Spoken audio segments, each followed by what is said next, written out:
Bilang ng free Wi-Fi site sa bansa, dodoblehin ng Administrasyong Marcos.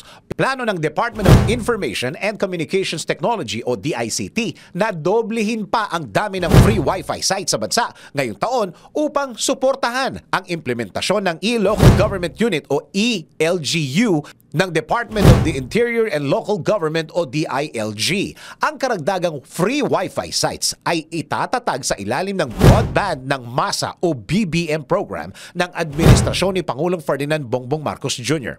Ano nga ba ang Broadband ng Masa program at paano ito makakatulong sa pagpapatupad ng ELGU? Alamin natin. Ang Broadband ng Masa program ang flagship digitalization project ng administrasyon. Alinsunod ang inisyatibang ito sa commitment ni Pangulong Marcos na palawakin pa ang internet services sa buong bansa, partikular na sa mga liblib na lugar. Overall goal ng programang ito ang makapag-connect ng 70 million free Wi-Fi users.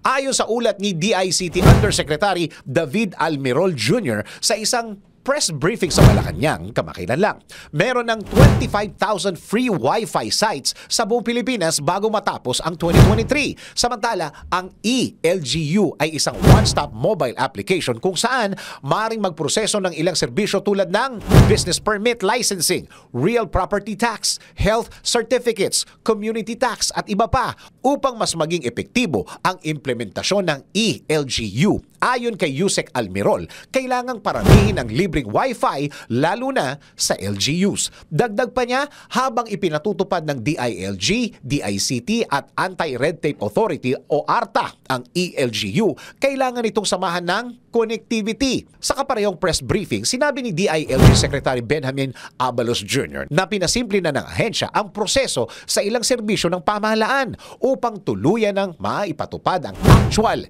digitalization ng LGUs. Anya, mas mabilis nga lang kung cellphones ang gagamitin dito. Mas bibilis din ang proseso kung may reliable internet saan mang bahagi ng Pilipinas na siyang sinisikap ng administrasyon na tugunan. Nais ni Pangulong Marcos na maging accessible para sa bawat Pilipino ang internet.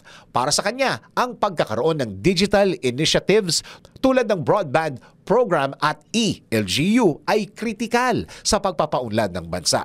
Ikaw, anong masasabi mo sa pagpaparami ng Administrasyong Marcos sa free Wi-Fi sites sa bansa? DWIZ Research Report. Report.